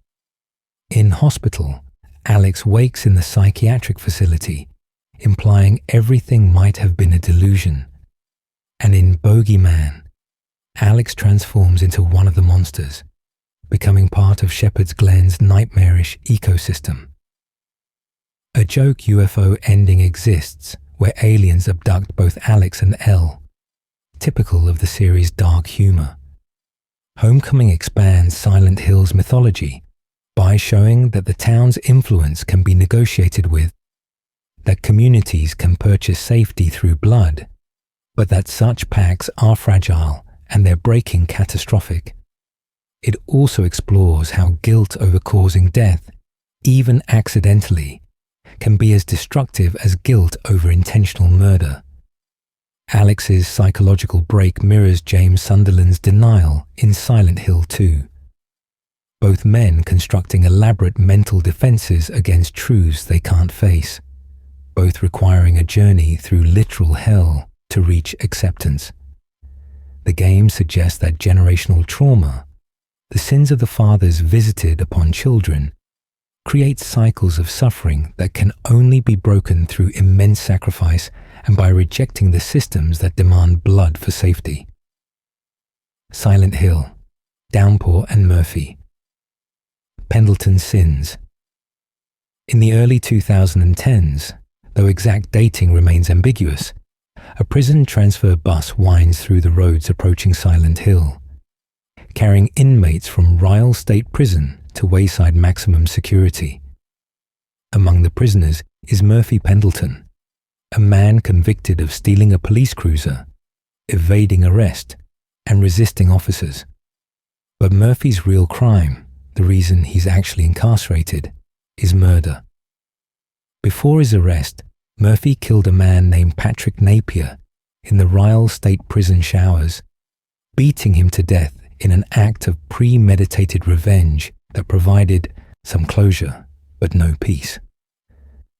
Murphy's story begins years earlier, when he was a husband and father living with his wife Carol and their son Charlie. Based on in-game documents including missing person posters and police reports, Murphy's family lived in or around the Boston, Massachusetts area, though some sources reference the town of Brahms, creating ambiguity about their exact location. Murphy worked, loved his family, taught Charlie about cars and flying kites, and built a life of simple happiness.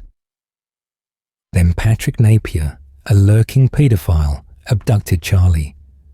The boy's body was found days later in a lake, sexually assaulted and drowned. The police arrested Napier, convicted him, and sent him to prison. But that wasn't enough for Murphy. The courts couldn't give Murphy what he needed: revenge, the visceral satisfaction of making Napier suffer the way Charlie suffered. Through a corrupt prison guard named George Sewell, Murphy arranged to be placed in the same facility as Napier. Sewell, always looking for leverage and profit, made Murphy a deal. He'd give Murphy access to Napier, time alone to exact revenge, but in return, Murphy would have to kill someone else, a corrections officer named Frank Coleridge. Frank was a good man, one of the few honest officers in the corrupt system, someone who actually believed in rehabilitation and spoke up for Murphy's potential for redemption. Frank was also about to testify in a corruption case against Sewell and others. Killing Frank would serve multiple purposes for Sewell: eliminate a threat and compromise Murphy, ensuring his silence. Murphy accepted the deal, desperate enough for revenge that he'd agree to anything. He beat Patrick Napier to death in the showers, taking his time, making it hurt, finding satisfaction and revulsion in equal measure. But when the time came to kill Frank Coleridge, Murphy couldn't do it. Frank had shown Murphy kindness, believed in him, treated him like a human being rather than a convict. Murphy's conscience, already strained by Napier's murder, wouldn't allow him to kill someone innocent. Sewell, enraged by this betrayal, attacked Frank himself, beating him viciously and stabbing him with a shiv, leaving Frank in a vegetative state.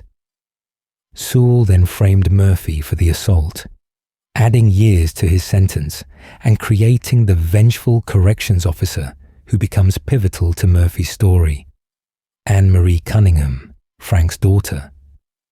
Anne, a corrections officer at Wayside, blames Murphy entirely for her father's condition and his eventual death. She doesn't know about Sewell's involvement, only that Murphy was convicted of the attack. Her hatred manifests as cold professionalism, but underneath burns a rage that makes her volunteering to supervise Murphy's transfer motivated by more than duty. When the transport bus crashes outside Silent Hill, the road literally dropping away into a void, Anne sees an opportunity. She pursues Murphy through the wilderness after the crash, attempting to apprehend or perhaps kill him, but falls from a cliff, leaving Murphy to flee into the town. The Silent Hill Murphy encounters is defined by water. Constant rain falls, streets flood, and the sound of dripping, rushing, pouring water pervades everything. This reflects Murphy's trauma, his son's drowning, the lake that swallowed Charlie, and the tears Murphy can't cry. The fog world here is more interactive than previous iterations, with side quests that tell complete stories. Murphy can investigate a local murder, return stolen items, rescue birds from cages, each optional mission revealing more about the town and its history. These side stories, 14 in total, reward exploration and provide context, showing Silent Hill as a place with its own accumulating tragedies beyond those of the protagonists who visit. The monsters stalking Murphy reflect his specific guilt and fears. Screamers, feminine figures that wail and attack, represent Carol's grief and Murphy's failure to protect his family.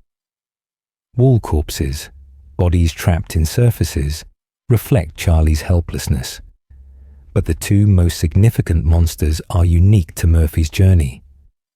The Wheelman, a massive creature in a motorized wheelchair, represents the vegetative state Murphy believes he put Frank Coleridge in, a victim who can't speak or defend himself, reduced to mechanical support.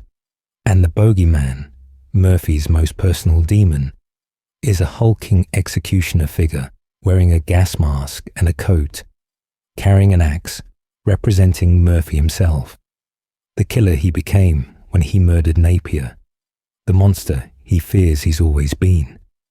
The revelation that Murphy can actually transform into the Bogeyman during certain sequences, becoming the monster to save others or to fight, literalizes this. Murphy is his own worst enemy, his own primary threat. The game makes the player embody this through gameplay mechanics, forcing you to become the Bogeyman during key encounters, experiencing firsthand what it feels like to be the terror rather than the victim. Murphy's journey leads him to St. Maria's Monastery, an orphanage that connects to his past in subtle ways. Like Walter Sullivan, Murphy grew up in an orphanage, experiencing similar abandonment and institutionalization. The monastery manifests visions of children, including a young boy who resembles Charlie and a young girl who might be a child version of Anne Cunningham. These spectral children play out scenes of innocence and fear. Murphy witnessing the Bogeyman kill the boy who looks like Charlie, experiencing his son's death from a new perspective, understanding Charlie's terror in his final moments. Throughout the game, Murphy encounters DJ J.P. Sater, a former tour guide for the Devil's Pit, a series of mines and tourist attractions that represent Downpour's primary dungeon area. J.P. is trapped by his own guilt, having survived an accident that killed 8 children in the mines, his failure to maintain safety standards resulting in a cave-in.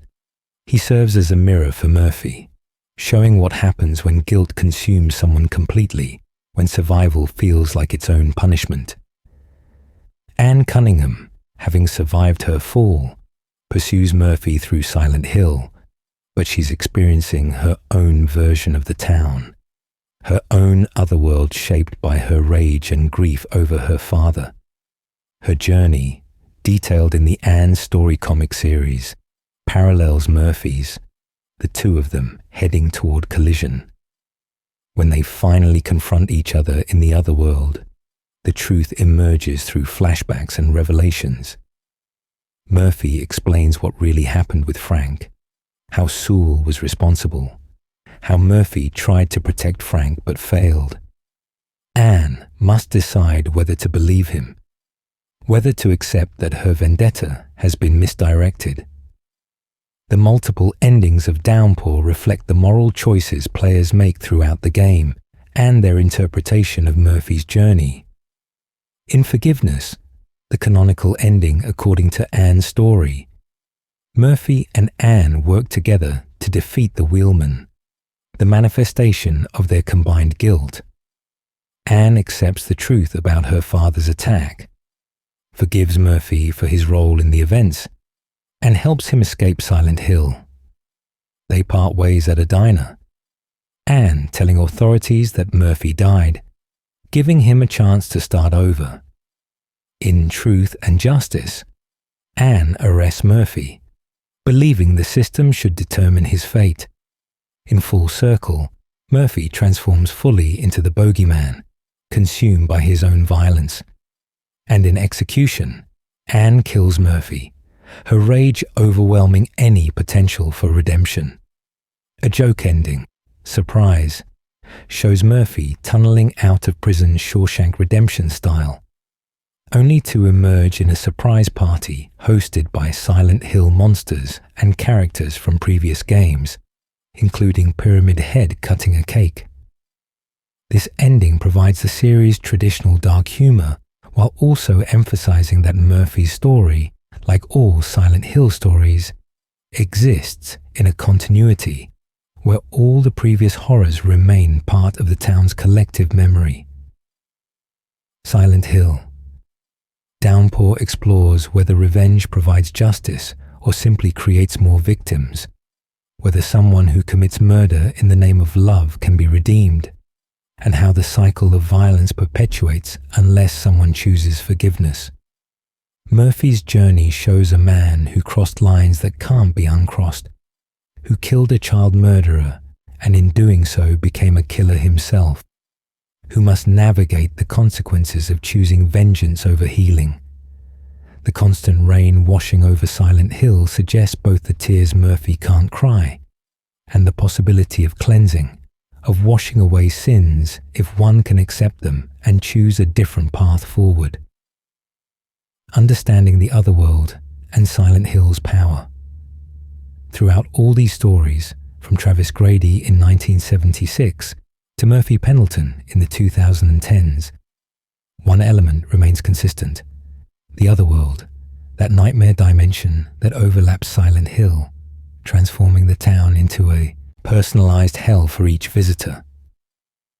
Understanding how the otherworld works, how it manifests, and what rules govern it is essential to grasping Silent Hill's nature as more than just a location, but a force that responds to human consciousness.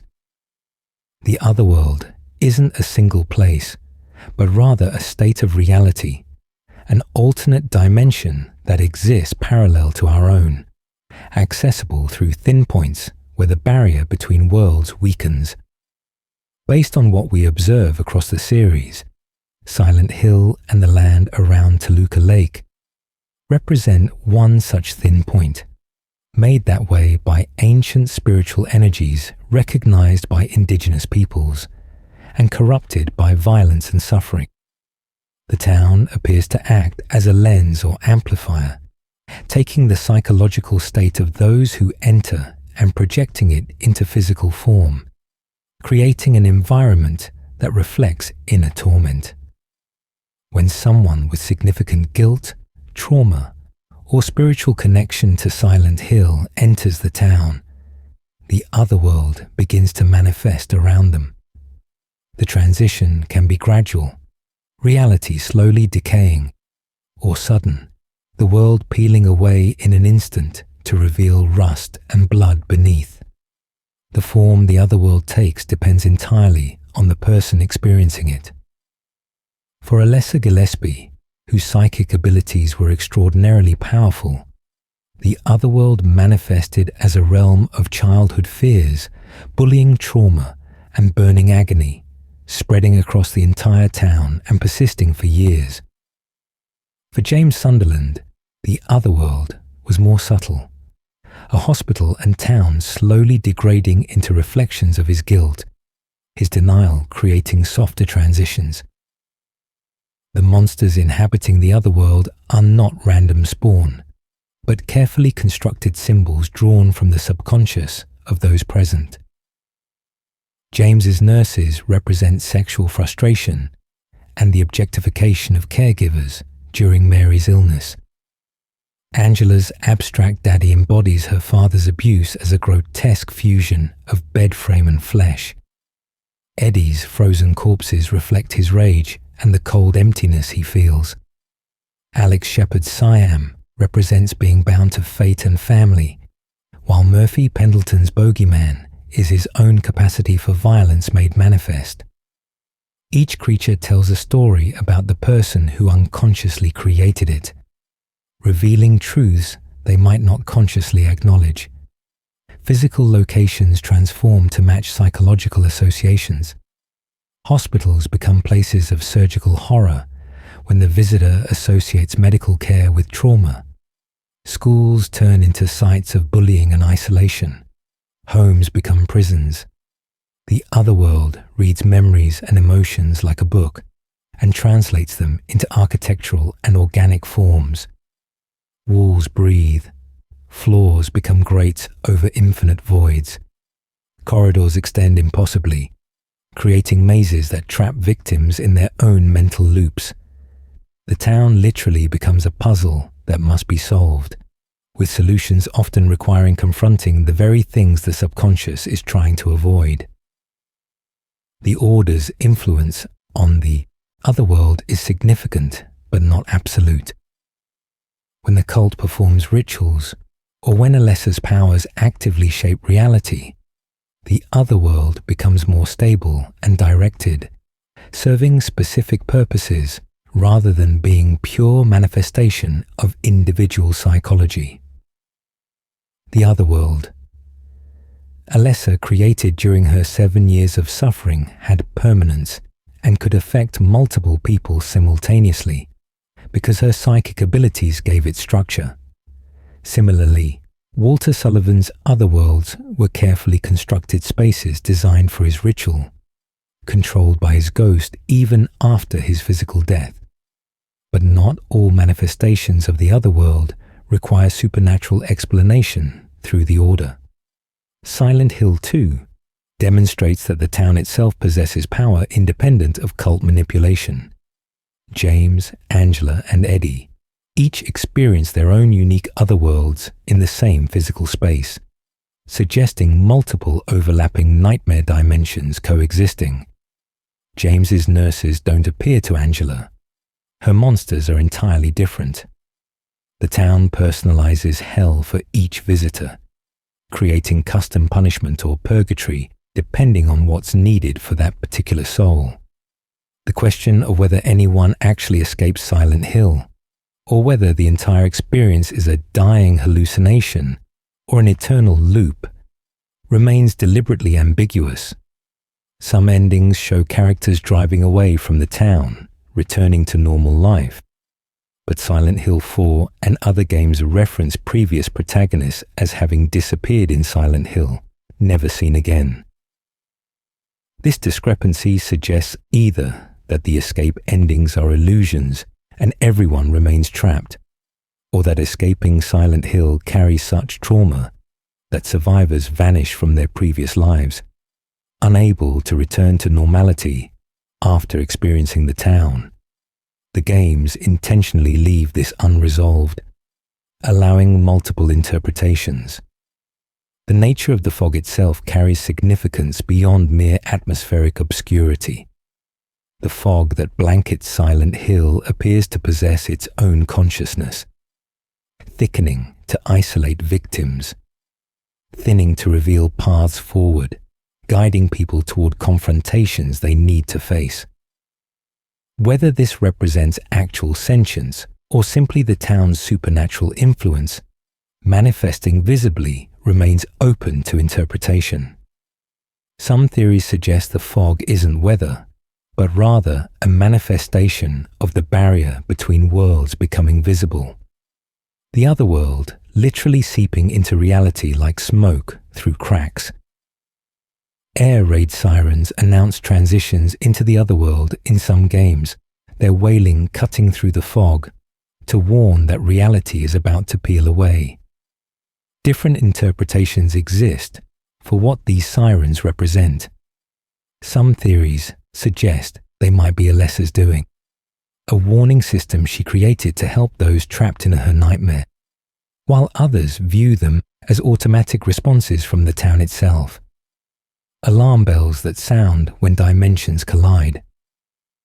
In Silent Hill, downpour, the sirens are replaced by rain that intensifies during transitions, showing that the announcement mechanism adapts to fit each visitor's personal symbolism.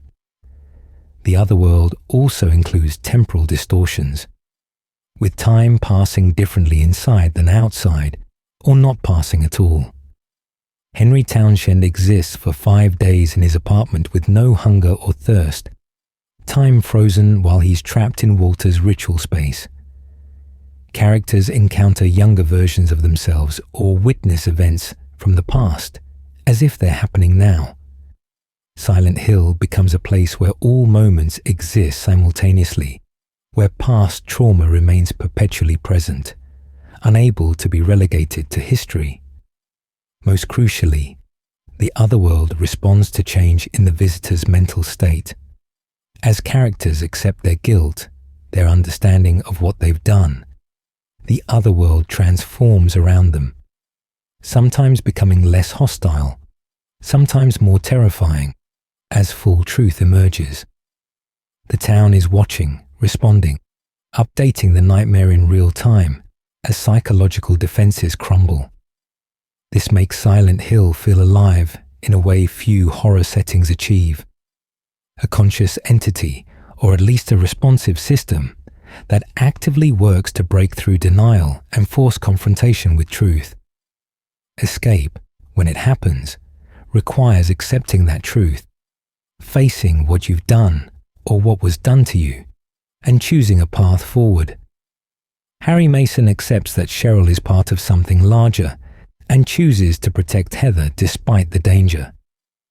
James Sunderland admits he murdered Mary and either forgives himself enough to live or succumbs to deserve punishment. Heather rejects the God within her and chooses her own identity. Murphy Pendleton accepts that he became a monster and either finds redemption or falls completely. The otherworld isn't just punishment. It's a forced therapy session conducted by the universe itself, and only those who complete the treatment can leave. Legacy and the future of Silent Hill. The Silent Hill timeline represents one of horror gaming's most ambitious narrative projects, spanning decades of in-universe time and nearly 3 decades of real-world releases. From Travis Grady's rescue of Alessa in 1976, through Harry's desperate search, James's guilt-ridden pilgrimage, Heather's rejection of her destiny, Henry's entrapment, Alex's broken family, and Murphy's quest for redemption, each story adds threads to a larger examination of how guilt manifests, how trauma perpetuates, and how places can become repositories for collective suffering. What makes Silent Hill's timeline unique is how loosely connected these stories are. Unlike franchises that require playing every entry to understand a single ongoing plot, Silent Hill provides standalone experiences that share a setting and themes, but can be understood independently. You don't need to play Silent Hill 1 to appreciate Silent Hill 2's psychological horror, though knowledge of the first game adds context to the third. Silent Hill 4 can stand alone despite referencing Walter Sullivan from Silent Hill 2. Homecoming explores new territory with Shepherd's Glen, while building on established Order mythology. Downpour is completely separate from all previous plots, while still feeling unmistakably Silent Hill. This approach allows each game to tell its own complete story while contributing to an understanding of what Silent Hill is and how it functions. The recurring elements, the Order's schemes, the otherworld's manifestations, the psychological horror of guilt made tangible, create cohesion without demanding strict continuity.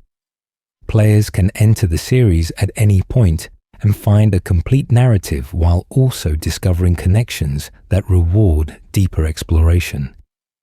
The impact on horror gaming cannot be overstated.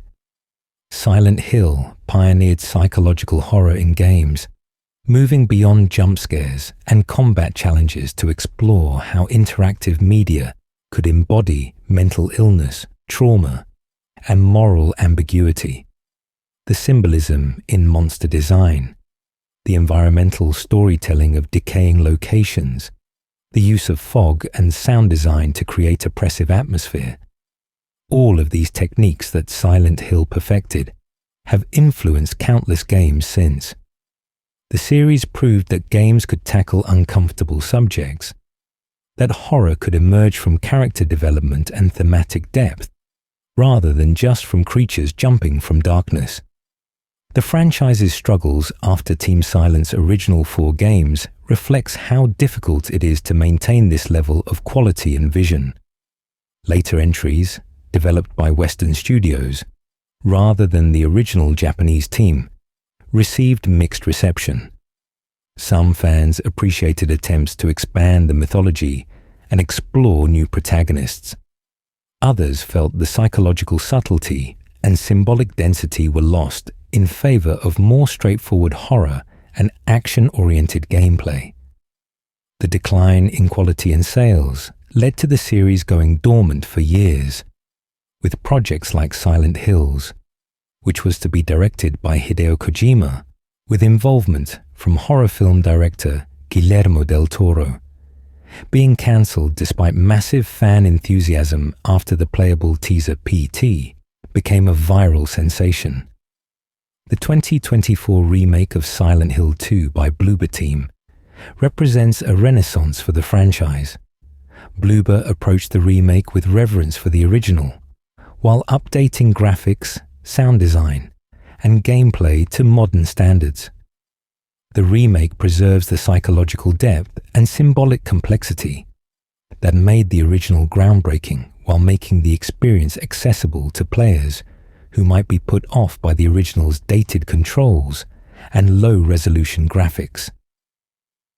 Early reception has been overwhelmingly positive, with critics praising how the remake enhances the horror through improved technology without losing the essence of what made Silent Hill 2 special. This success has encouraged Konami to greenlight additional Silent Hill projects. Silent Hill F, announced for future release, takes the series to 1960s Japan, exploring how the town's influence might manifest in a completely different cultural context. Townfall, developed by No Code, promises to return to the series' roots with a focus on atmosphere and psychological horror. Multiple other projects are in development, suggesting Silent Hill may be entering a new golden age after years of dormancy. The timeline we've explored tonight shows why Silent Hill matters, why its stories resonate, and why fans have kept the franchise alive through its darkest period. These aren't just horror stories about monsters and cultists. They're examinations of how we process guilt, how trauma shapes us, how the past refuses to stay buried, and how confronting our worst moments is the only path to potential redemption. Silent Hill. The town becomes a metaphor for the human condition, a place where we're forced to walk through our own psychological hells in search of some kind of truth or peace, or at least understanding. From Alessa burning in her home to Murphy standing in the rain, each protagonist follows a similar arc: denial, confrontation, and choice. They begin by not understanding why they're in Silent Hill, or by believing lies about their own motivations. They're forced through nightmare landscapes to face truths they've been avoiding, and ultimately, they must choose whether to accept those truths and change, or to remain trapped by denial and guilt. The town facilitates this process through horror and suffering, but it also provides opportunity for growth that wouldn't be possible without the supernatural intervention. As we drift toward the end of this journey through fog and rust, through burning hospitals and flooded streets, through sacrificed children and murdered wives, through rooms that become mothers and gods that should never be born, remember that Silent Hill is more than a collection of horror stories. It's a mirror that shows us what we carry with us, the burdens we think we've left behind, but that follow our every step. The town doesn't create the monsters. we bring them with us, and Silent Hill simply makes them visible, gives them form, forces us to fight or flee or face them. Whether you visit Silent Hill through games or through nights like this, when stories wash over you like the fog over Toluca Lake, you're engaging with something that asks uncomfortable questions about guilt, justice, love, and whether redemption is possible after we've crossed lines we can't uncross. Thank you for walking with me through this complete timeline, through decades of suffering and survival, through the fog that never truly lifts. Feel free to like and subscribe if this slow, immersive journey through darkness was what you needed tonight. And remember that even in our darkest moments, in our most terrible truths, there exists the possibility of choice, of change, of walking away from our personal silent hills into lives we've rebuilt from ashes. The air raid siren has fallen. Silent. The fog begins to thin. And somewhere in Maine, a town waits for the next soul heavy enough with guilt to answer its call.